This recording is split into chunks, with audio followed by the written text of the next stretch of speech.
男子意外重生为顶级道士，他不仅上知天文下知地理，算命抓鬼治病更是样样精通。看着自己继承破烂不堪的道士，身无分文的他只能直播开坛给人算命。刚开启直播就有顶级网红来打假。九哥威武，刚开播就遇到在线算命的假大师，这下有的玩了。嘿嘿，昨天一个玩卡罗牌瞎忽悠骗礼物的妹子，直接被九哥整字闭源后道歉下播，给我爽完了。抛开是不是道士不说，这小哥哥很帅啊，看背景好像也在道观，别是真的道门大师吧？呵呵，还大师？真正的大师会开直播，那都被大富豪供养着呢。此刻一直闭目养神的陈玄睁开了眼睛，看到直播间人气突然上万，并没有感到意外。直播算命，挂金3000，概不赊账，需要的自行连麦。英九见直播间气氛差不多了，直接申请连麦并支付了挂金。随着镜头一分为二，当看到英九的面相和背景环境，陈玄微微皱眉，想不到第一个就这么棘手。主播这就慌了，看到九哥就皱眉，按尿性，他等夏总不会说九哥印堂发黑有大凶之兆吧？哈哈哈！一命二运三风水，你想看什么？那就随便看看命运吧。需要什么八字的我配合你吗？八字就不用了，因为你脸上的乌光和印堂的死气已经很明显了，你和你的家人当下将有大凶之兆。还是老套的话，小子，今天你要不给我说出个1、2、3来，我送你进局子。这家伙够劲，别人都是说你有大凶之兆，他倒好，连九哥家人都带上了。没想到这么没底线，不知道祸不及家人吗？陈玄看到评论没有理会，继续说道：你奶奶当初用命替你改命，才让你活过成年，可你非但不珍惜，近几年还搞猎奇直播，助乱葬岗，出言不逊，更高呼打倒牛鬼蛇神。你这几年内损阴德太多，导致你的第一个孩子临盆前突然失去胎心夭折了，对吗？不可能吧？难道他真是大师？呸！什么真大师？你们关注九哥时间短，这还是以前跟九哥闲聊时知道的。就是前几天九哥打假几个风水大师在抖音上风风火火的，关注这个的都知道，这小子明显是知道九哥的威力，估计早就收集了九哥的背景情报。直播间网友对陈玄的话嗤之以鼻，迎来各种嘲讽不屑。英九也在看粉丝弹幕，要不是粉丝提醒他都不记得最初开直播的时候跟粉丝闲聊过这个了。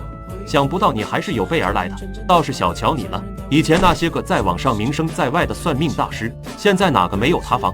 小子，如果你就这点骗人的本事，那今晚就准备进去喝茶吧。陈玄自然也看到直播间弹幕，他冷笑看着英九，本来想跟你细说前因后果的，可惜你和你的粉丝让频道很不爽，所以这一卦到此结束。当然，如果你还想知道后续，那就再付挂金。泥菩萨还有3分气呢，何况陈玄还是肉体凡胎，他被直播间这么多人阴阳怪气，冷嘲热讽也是有些郁闷。小哥哥别冲动，3000已经构成诈骗了，情节恶劣的是要登号子的。真是找死，竟然还想2次收费，这情节已经严重恶劣了。你确定还要3000？别人或许只需3000，但你的话比较特殊，要3万。3000或许进去几个月就行了，但3万那可就要几年了。你确定要我转账？你就说你想不想知道后续，不想就不要转。现在下麦，想知道就转挂金。行，很行，我转。看你能狂到什么时候。那场换命法事是在你7岁的那年夏天，你奶奶是该于那场法事后的第1个月03天晚上7点15分左右，对吧？我不明白你在说什么。你奶奶嘎于食道癌，而令人感到诧异的是，你奶奶生前并没有查出一点有关食道的疾病。英九慌了，彻底慌了。他奶奶死的事是绝对的秘密，因为奶奶的遗言他至今记忆犹新。这件事绝不能向外透露半个字。而英九的表情突然变化，直播间近2万网友都看到了。不会吧，九哥，他说的不会是真的吧？你们看九哥的脸色，从关注开始，什么深山鬼寨破庙没住过，也从没见过九哥这么失态啊！你怎么知道我奶奶是食道癌？你不可能知道这件事的，这件事当年只有我和父母知道。我直播算命的，你问我怎么知道的？道长，如果你说的都是真的，那我家人也会连带着遭难吗？话完，英九反手一个价值3000的礼物送上。怎么？这会儿不打算送我进去喝茶了？大师，我因被假道士骗光积蓄，导致奶奶病逝，对此一直心怀怨恨，事后才投身反迷信失忆。我因酒自知作孽，但求别连累家人，他们是无辜的。见陈玄不为所动，扑通一声，英九直接当着直播间众多网友的面跪在地上，苦苦哀求：道长，我错了，我道歉，还请你出手救救我家人。你家人的凶兆已经发生，不过你的也快了。已经发生了，是谁？老公，肖雪儿出事了，刚才医生已经下发病危通知书了。你说什么？80岁小伙不信神佛，独自来到一处荒无人烟的大山之中，并且还在粉丝怂恿下砸了山神庙的神像。而我一句你和你的家人将有大凶之兆，救下的他跪地求饶：大师，求你救救我女儿，只要大师肯出手救我女儿，就是砸锅卖铁也再给你付100万挂金。收了你的挂金，我自然会出手。半小时后，你女儿会出抢救室，让你老婆买9寸细麻绳，不要染色的，准备公鸡血、朱砂、白酒，还有你女儿的3滴指尖血。闻言，英九也是拿着手机乖乖记下。把这些东西放进一个碗里，再把9寸麻绳放进去浸泡等完全吸收后，拿出来绑在你女儿腰上，她就能度过这一劫。大师，我现在就给老婆打电话让她准备。那我今天晚上还能赶回去吗？今晚赶回去？你先活过今晚再说吧。我活不过今晚。你现在是不是在大荒山的一个无人村？刚到那里的时候，还在直播间粉丝起哄下砸了村里废弃的山神庙，毁了神像。是啊，道长亲手砸的。那山神是不是要报复我？荒废多年的山神庙，没有香火供奉，还在这，不饿死了。别高兴太早，恰恰如此才会棘手。要知道，遗弃无神像是山中各类精怪最喜欢占据的地方，而你却动手砸了他们的房子。就在这时，英九背后原本安静矗立的灌木树林突然左右摇晃。诡异的是，这么大动静，英九这边却没有感受到一点风。我靠，见证诡异降临啊！我去，长见识了！没想到在道长直播间能看到一生求证的东西。道长求你出手吧！九哥虽然靠直播破除迷信赚了点钱，但那点钱跟他08年地震、19年中州大水捐的钱一比，可以说是九牛一毛。是啊，道长，这是九哥跟我们聊过，他直播这些年也就赚了50-60个，但我们知道的光2次国难，九哥就捐了不少于100个。九哥现在还有2地捐款的荣誉证书呢。我还不想死啊！道长，还请你出手救救我。要不是当初你把直播赚的钱几乎都捐给了国难，你还活不到现在。听好了，我说你记，你要在进入子时之前内准备好这些东西，否则我也无能为力。好，我记着呢。道长您说，等下把你的帐篷往左挪3米，那里一天能被太阳照8个小时，是一小块聚阳地。然后打开所有照明设备放进帐篷，之后再用水和泥重新捏出那尊被你砸坏的山神像，大概轮廓就行。天亮前你要跪在神像前忏悔，并求他庇护你，撑到天亮，就算你暂过此劫。好，道长，我照做，我照做。还有英九的粉丝，你们之前谁参加怂恿英九去砸山神像，今晚都去他直播间，并跟他一样虔诚忏悔。多一个人就多一丝可能，否则英九死了，你们也会损失一份大阴德。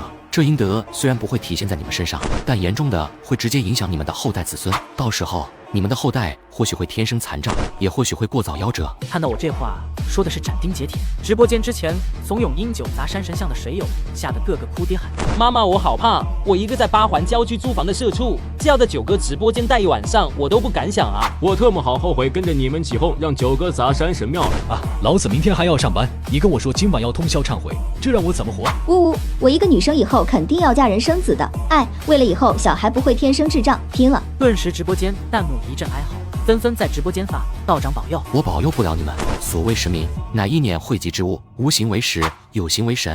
如果你们可以瞬间让整个龙下所有人不信奉神明，那当我没说。我看弹幕还有很多抱着侥幸心理的，好心解释。你们可以不信神明，但不可以不敬。贫道言尽于此，好自为之吧。道长，如果我能度过这一劫，以后一定洗心革面，重新做人。没有其他疑问，就下麦去准备吧。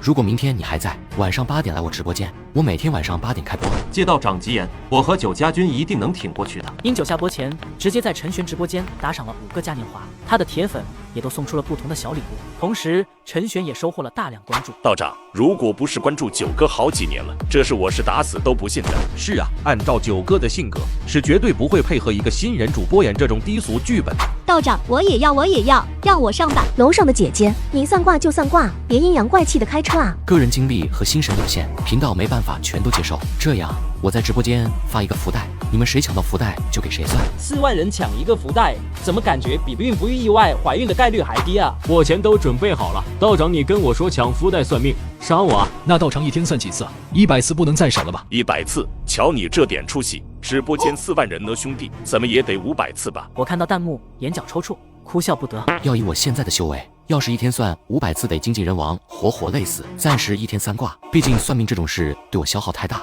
况且透露天机太多，我自身也会受到一些影响啊。3次，这怎么过啊，道长？小哥哥说的也对，印象中好像算命的不是瞎子就是瘸子，我可不想帅气的道士哥哥变成那样。对，光凭道士哥哥一个人，怎么可能算得过来？我支持楼上的姐妹。道长哥哥，你要好好照顾自己，如果需要的话，我可以去照顾你的哦。姐姐，你下手是不是太快了？我刚想说呢。好了，福袋已经就位，不需要的就不要争取了，否则浪费钱不说，还耽误真想看似的。很快，福袋倒计时，恭喜这个高3学生抽中福袋，没想到还真抽中了。道长您真神了，我叫杨晨，就是江城的一名高3学生。贫道看你脸色无青，印堂隐有一丝邪气升腾，想来近日夜晚梦魇缠身，白天头脑胀疼，无法安心学习，对吧？是啊，道长您真是神仙啊！我还什么都没说，您就给说出来了，搞得我自己都感觉自己是你的头一样。说说你身边最近都发生了什么？高3学生每睡一次觉，都会梦见一个面目狰狞的男人，拿着一根黑管猛钻自己的脑袋，想要反抗大叫，却发现自己无论如何也动不了，就像被下了定身一样，很是绝望。而在直播间各种猜疑的时候，我只是掐了掐指，就找出了原因。道长，现在那梦里的那个人已经不是用黑管钻我的脑袋了，而是用锤子把黑管往脑袋里钉。虽然是在梦里，但我能清晰地感觉到被黑管钻进脑子里的冰凉刺痛。同时梦里我觉得似乎我逐渐失去很重要的东西，这件事我一直没敢跟爸妈说，一说他们肯定担心。道长，我快崩溃了，继续这样下去，别说清北了，可能连一般的一本都考不上。心疼小兄弟1秒钟。不过高考这种是压力很大，会有这种情况也是正常的。对，我高考前就是这样，连续几天睡不着觉，导致高考成绩很不理想。我看到直播间弹幕各种讨论，摇了摇头。你的精神没问题，你是被人下了蛊。不是，我只听说过琴蛊之类的，怎么难道还有针对学习的蛊？哈哈，人家只是高考压力导致的精神不振，本来只要好好休息开导一下就好了。你倒好，为了直播间效果就出言吓唬人家小孩子是吧？对，取关了。高考决定一个人的未来，我劝你不要胡说，不然我真的举报你的直播间。哎呀，各位，先不要主观判断道长的话，万一真是被人使了手段呢？杨晨听到自己中蛊，顿时脸色苍白。道长，我是因为中蛊了才会出现这种情况。我没猜错的话，你中的是西川巴蜀密蛊。这种蛊虫本名叫曲质蛊，一般是口入种下的，只有巴蜀少数民族秘传人懂得。想不到还真能遇到曲质蛊。可我这段时间都是去食堂吃的饭，我也从来没得罪什么人，是谁要害我？当然是你的好室友王浩。不可能，他不可能害我。再说他家也不住巴蜀，他家是川东的。这只蛊虫有3个媒介，其中一个在你身体里，而另一个就在你枕头里藏着。听到这话，杨晨一个机灵，就把枕头拿过来，直接给枕头拆了开来。一顿翻找后，只见一个被红布包着的小东西。道长，这是什么？打开它。杨晨咽了咽喉咙，随着红布包被解开，一道黄符出现众人眼中。只见黄符上有着黑色诡异的图案和扭曲的线条。符箓不是，怎么这符箓看着这么邪乎？有人能给解释一下吗？是啊，以往道家符箓拿出来，都直观给人一股正气长存的感觉，而这道符的图案和线条，我看着都觉得发怵。不对啊，刚才道长说这个蛊的媒介有3个，小杨体内有1个，枕头中藏1个，那另外1个呢？你室友王浩什么时候回宿舍？今天头疼的厉害，老师就让我提前回来休息。这个时间段王浩应该快到宿舍了。第3种媒介物在你室友的枕头里，不过先不急，知道藏在什么地方，随时都能取出来毁掉。道长，我该怎么办？我摇头不语，这方面的确不好处理，毕竟蛊对于普通人来说还是太玄幻了。不行，不能就这么放过他，我要把这件事告诉老师。对，这种货还不能留，一定要他退学。太恶劣了，这次小杨幸好遇到道长，不然后果会怎么样不敢想象啊。杨小哥，咱不慌。从九哥上麦之后，我就开始录屏了。本来是借着九哥打假大师蹭波流量的，没想到嘿嘿，说的我都不好意思了哈。牛逼哥们，你的录屏完全可以把杨小哥这段剪接出来当做证据，到时候人证物证都在，就算是玄学，相信校方也不会轻易放过王浩的。道长，我还想最后试探一下王浩，你赤子之心，得到点帮助就感恩万谢，但有时候也要分清局势。得到王浩的那道符咒，你烧了化水喝下，就能把体内的蛊虫吐出来。就在这个时候，宿舍外一阵脚步声传进直播间，杨晨赶紧把符纸藏了起来。杨晨，不行，咱就去医院再看看，这马上高考了，总这样也不是办法。直播算命时，70岁小伙说，每次睡觉都会梦见面目狰狞的男子，拿着一根黑管狠钻自己的脑袋，想要反抗大叫，却发现自己不论如何也动不了，就像被下了定身一样，很是绝望。而在直播间各种猜疑的时候，我只是掐了掐指，就找出了原因。你这是被人下蛊了。接上集，只见一个比杨晨矮1头的黑瘦男生出现在画面中。杨晨，我还特意给你带回来你爱吃的排骨饭，谢谢，我吃过了。这样啊，我还担心你没吃饭。王浩有些失落的把盒饭放在床铺上。杨晨也顺着目光看到了王浩的枕头。对了，耗子，我这2天总是做噩梦，怀疑是不是枕头不舒服，要不今晚咱俩换枕头吧？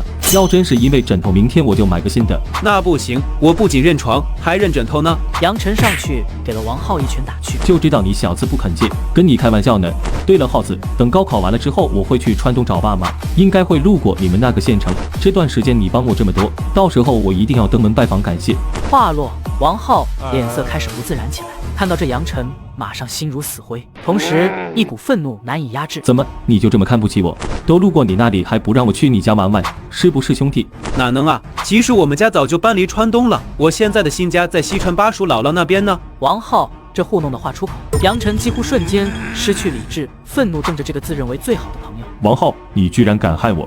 话落，杨晨一脚踹翻王浩，随着杨晨暴走，整个宿舍都能听到王浩的惨叫。杨晨，你这个白眼狼，恩将仇报！我待你这么好，你居然打我！杨晨没工夫搭理王浩，转而拿起手机。道长，你说的对，知人知面不知心。现在取出第3张符箓，然后烧了化水喝下，蛊虫就能被逼出来。你怎么可能？不想挨打就给我闭嘴！说完，一把拿过王浩的枕头，打开后，只见一个表面满是奇怪图腾的盒子，盒子里面有一道子符。谁让你动我东西的？信不信我告到老师那里，让你退学？王浩见事情败露，顿时方寸大乱。杨晨上去就是一脚，踹得王浩哇哇大叫。谁退学？你很快就会知道。话完，杨晨就搞来了一杯水，点燃子符后一饮而尽。这边的动静闹得很大，已经有学生找来了宿管大叔。干什么大吼大叫的？在众人的围观中，随着一声干呕，只见黑色虫子直接被杨晨吐了出来。你怎么了？这虫子怎么回事？虫子被逼出来后，杨晨瞬间觉得身体好了。另一边的王浩像是受到了某种反噬，惨叫一声晕了过去。宿管大叔一边打电话叫救护车，一边听着杨晨的叙说，听完也是浑身一震。道长，等我收到直播录的证据，这件事我会严肃处理的。我点了点头。你之后只需好好睡几觉，精神就会恢复如初。算卦不算空，你的那3000卦金，我只取100，剩下的已经原路退回了。小家伙，努力读书，你未来会成为航天部门一位很重要的科研人才。谢谢道长，我会努力学习的。对了，道长，王浩他以后会怎么样？因为你人证物证在手，校方很重视。在证实是邪术之后，王浩立即被开除学籍，并且他邪术被破，自身受到邪术反噬，以后多半是个智障，生活不能自理。暂时就这样了。杨晨听到这话，叹息一声，很快便下麦去处理这件事的后续了。爽，太解气了！那小子一开始还伪装成关心的样子，真让我恶心。妈妈耶，才高中生心机就这么深，这要踏入社会之后，还指不定会害多少人呢。道长，下一场给我算吧，别抽福袋了，我直接给你刷10辆跑车。本少出10万，道长给我算。既然定好了规矩，频道就不会擅自更改。别说10万，100万也不行。说着，我顺手发了一个福袋。妈耶，别人都是不为5斗米折腰，道长却不为100万更改规则，不愧是道长啊！道长收女弟子吗？我想成为道长的女弟子。楼上的姐姐，请你自重。如果你真饥渴难耐了，放过道长，请马上联系我。很快，福袋倒计时，我看了眼抽中的昵称，眼角抽搐。恭喜，老婆很急，宋先生抽中福袋，请先支付挂金，再申请连麦。这昵称被我当着5万网友的面读出来，顿时直播间笑惨了。紧接着，宋先生支付了挂金，便上麦了。随着屏幕一分为2，直播间网友看到宋先生的样貌后，顿时炸锅了。直播算命时，60岁小伙狂刷10辆保时捷，只求我为他算一卦。只因男子自从提出与老婆分房睡后，就开始了欲仙欲死的梦遗生，每次睡觉都会梦到各种各样的美女。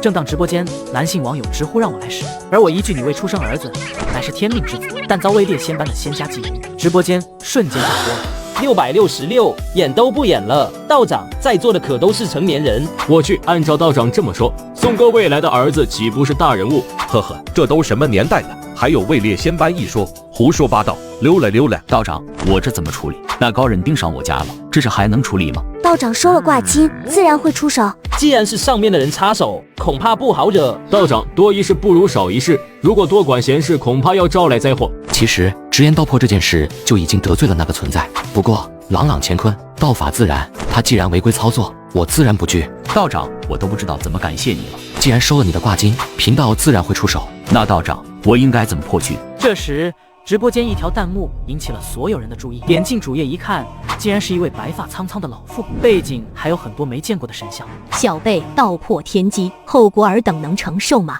我自然也看到了弹幕，掐了掐指，就算到了是何人。哈，出马弟子精灵附身，你这一脉倒是跟得上流行。你祖宗截取天机为己所用，已经触犯大因果，若还不知悔改收手，千年修行将毁于一旦。放肆！没有受禄的小辈竟敢独断天机，老夫警告你，这件事就此收手，便不会追究。若你敢坏老祖好事，我老黄家定让你后悔。这时的宋轩脸都吓白了，而我看到他的威胁，不仅不怕，语气也犀利了起来。不出山何关你们为通灵地仙，麾下子孙明目张胆，招摇过市，无人敢惹。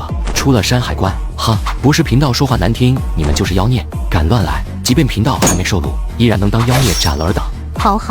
好一个妖孽！我山河五仙谁人不奉？即便出了山河关又如何？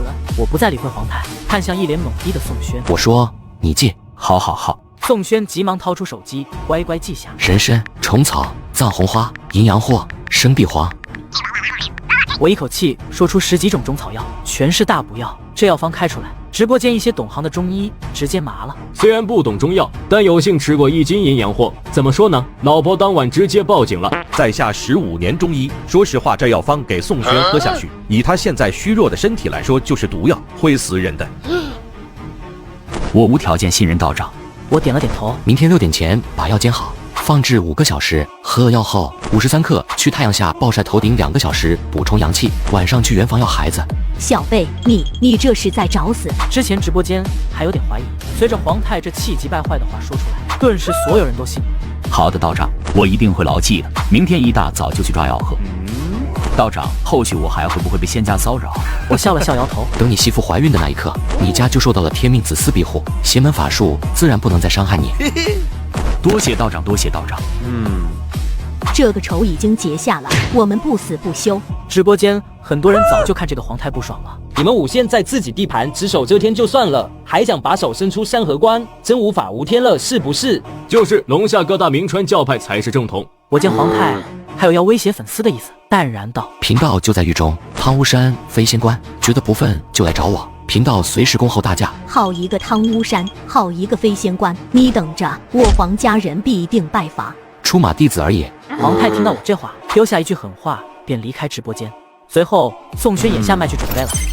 恭喜宿主通过在线算命，完成给普通人3次逆天改命，获得奖励元气吉凶为100年道行，天师符咒。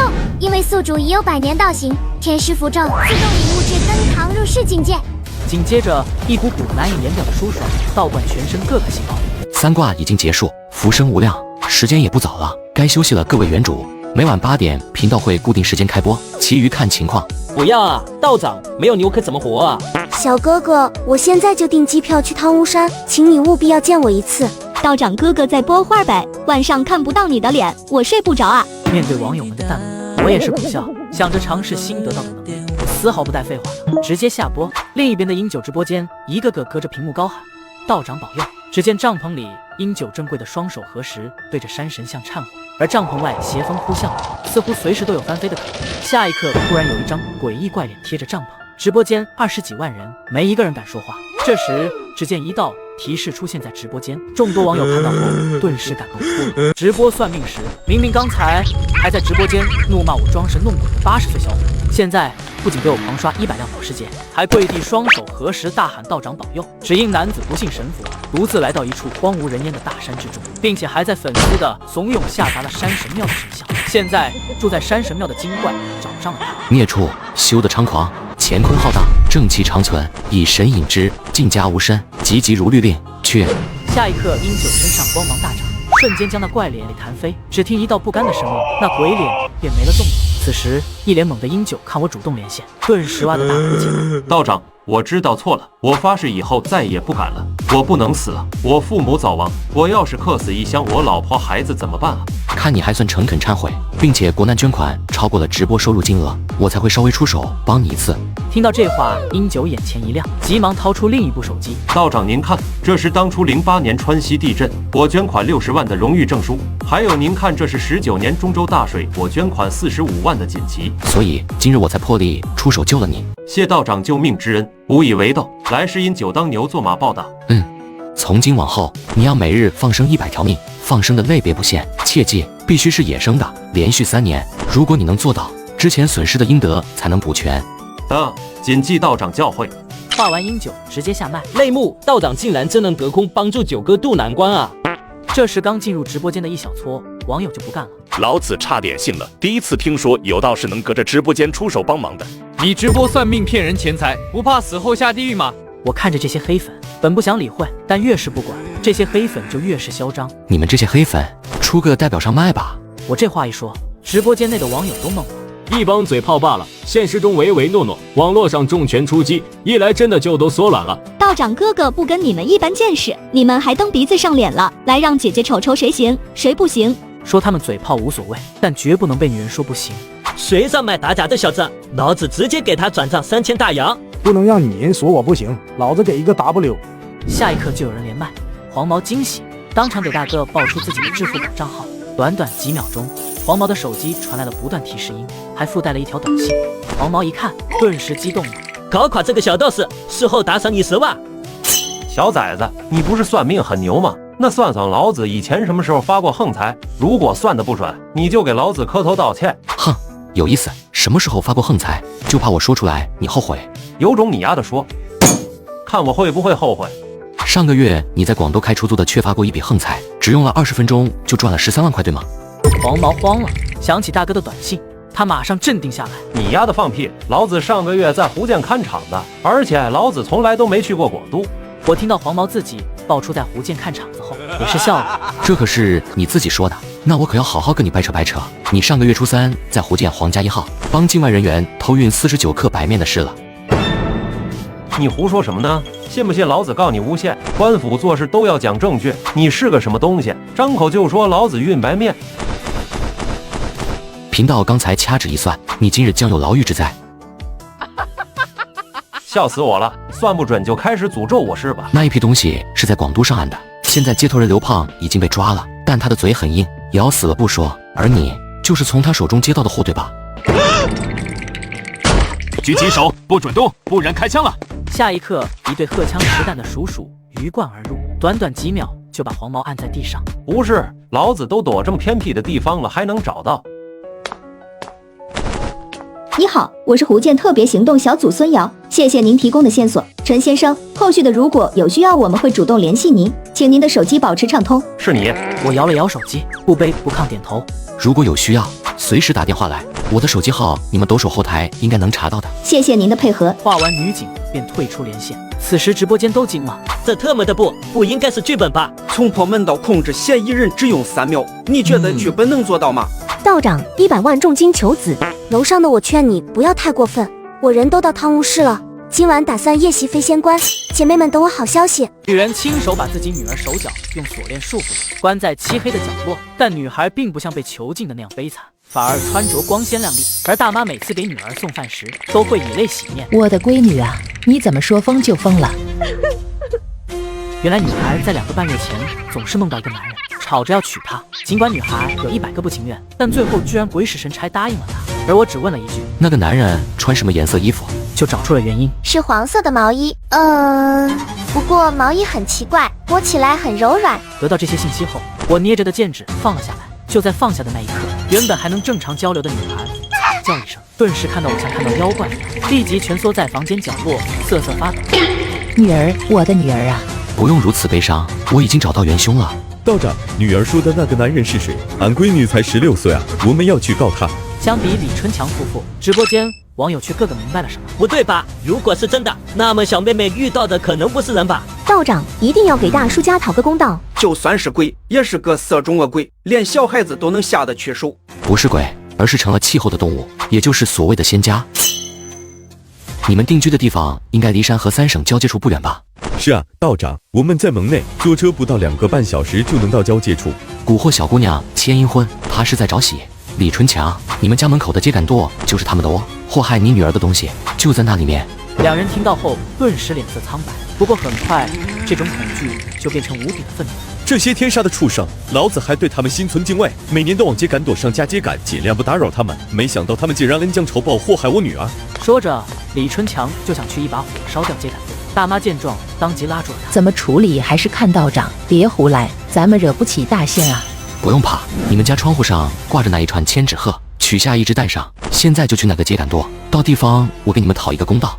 很快，夫妇二人便拿着手机到了秸秆朵跟前。你们把千纸鹤放在掌心，用手机摄像头对着千纸鹤。接下来发生什么都不要惊慌，也不要说话，记住这都是科学手段。好，我们照做。下一刻，我手掐指诀，口中念念有词。起！只见原本妇人手心的千纸鹤掠过一抹光彩后，就径直朝着秸秆朵冲去。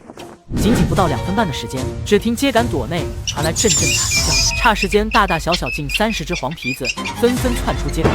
我看到后立即喝道：“从大到小，按字排辈，都给道爷站好！”我这一喝，掺杂着练气七修为，顿时小一些的黄皮子被我当场震晕，3个如同橘猫大的黄皮子立即朝我跪拜，祈求饶命。道爷今日不管你们是何派系，祖上是哪个，敢祸害本分人家，定要严惩。但道爷念你们修行不易，且并非主事，不过死罪可免，活罪难逃。现在立刻给他们家一个交代，如果不让道爷满意，听到我的话，李春强也想起了近些天女儿承受的痛苦。你们这些白眼狼，亏我好心好意让你们住好，奉着你们就是这样报答我们家的。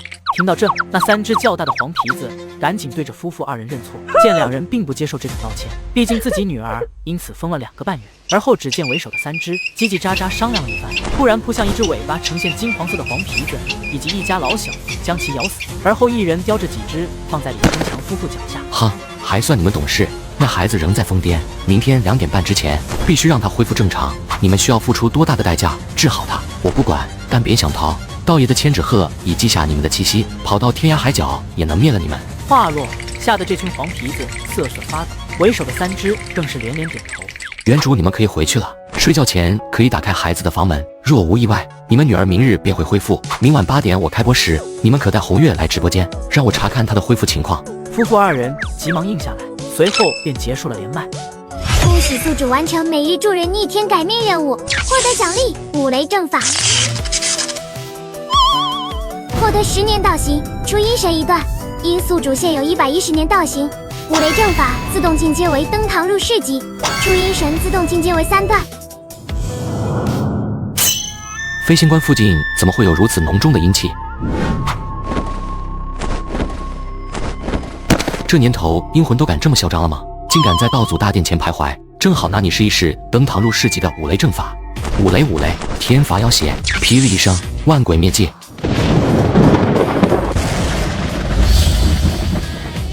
直播算命时，18岁大妈狂刷200辆保时捷，只求让我算算她被绑架的女儿在哪。道长，我女儿自从看到你那帅气的面容，以及那种玄而又玄的道术，便吵着要去找你奔现。话完，大妈便发来了女儿的手机号，我看了眼，掐了掐指，脸色就阴沉下来。哈，原主放心，此事因我而起，我不会坐视不理。得到想要的答案后，大妈喜极而泣。道长，我现在就给你负责案件队长的电话。不用了，我已经知道了。话完，我直接拨打一个陌生的电话，接通后，我根本不等对面开口，便直接报出家门。李建国，43岁，汤屋市第2官府行动大队第3队长，入职21年，家里2个女儿。你现在正在出警的路上，出警的车是海马 EA 对吗？电话另一头听到后，顿时懵了。请问您是哪位？我叫陈玄，来自汤屋山飞仙观。旁边的女警一听，顿时激动。队长是那个陈玄道长，凭借掐算破获了广州毒枭刘胖下线渠道的人。你胡说什么？破案怎么可能靠那些玄之又玄的东西？回去给我写一份检讨，记住我们是官府，要以身作则，不能宣扬迷信。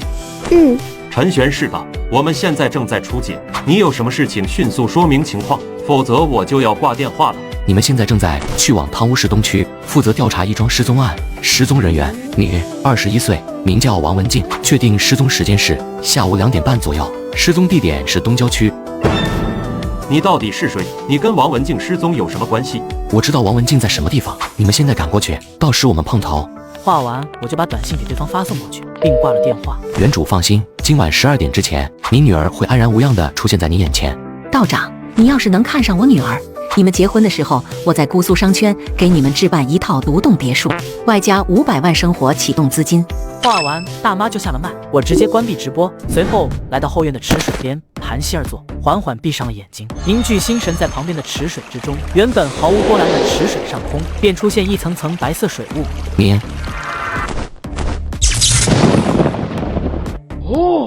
3段阴神只能施展相当于普通高压电威力的掌心雷和引雷术，不过也够用了。这么火辣的龙象妹子，没想到咱们兄弟也能享受。大哥，要先给他打一针控制吗？别到时候出现意外。看这个女的应该很有背景。不用一惊一乍的，咱们有次鹰网，如果有龙夏官方秘密潜入，次鹰网会发出警告的。老大说的对，这种身材竟暴涨像青春的龙虾女人，必须在清醒的时候征服才有成就感。这时，突然，刺鹰王像是感受到了什么，顿时发出诡异的狞笑，而后嘴角流出血液。妈的！不管你是龙夏的官府还是什么人，凡是知道这里秘密的人，你就不可能活着走出去。全部戒备。你是谁？身居龙夏，敢背负此等罪孽，该诛。直播算命时，18岁大妈狂刷200辆保时捷，只求让我算算她被绑架的女儿在哪。接上去，我幻化阴神来到场门口。你是谁？身居龙夏，敢背负此等罪孽，该诛。此时为首的男子跪在刺鹰王面前。我有次鹰王守护，不管你是不是749局的人，都要死在这。做完这些之后，男子就将满眼恐惧的王文静拖进另一个屋子里。都说龙夏的749局多么厉害，我倒要看看是你的身手厉害，还是老子手里的枪厉害。此时我解决了几题小技后，以掐算因果推演，踱步走到门前。我靠，见鬼了！站住，不准动，否则我打死他。距离次鹰王苏醒还需一点时间，先想办法拖住他。此刻王文静也看到了我的面容。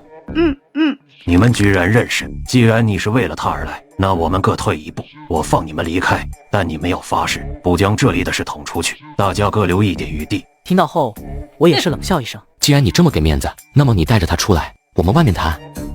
话完，我便直接转身走出房间。你就这点诚意？哦，次鹰王吃了他。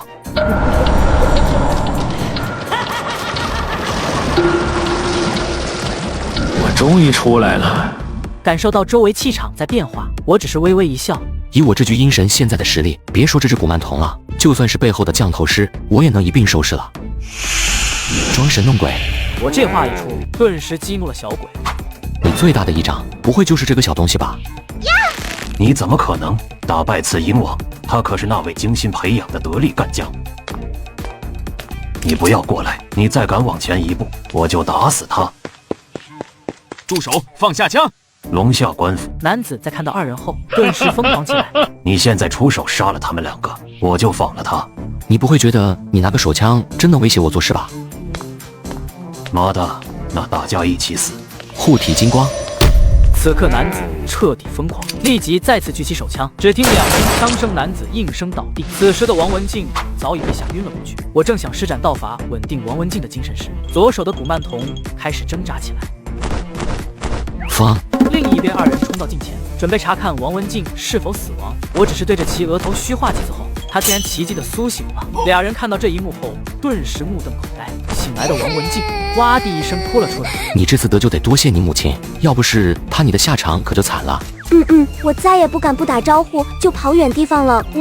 这里的事已经结束，我就带着他先走了。人证物证都在里面的屋子里，你们把他们解救出来，自然明白。这起案件我不想被官府大肆宣扬出去，懂吗？是，陈大师，您放心，官府善后的事交给我处理，这件事细节不会对外传播的，最多是上级看看。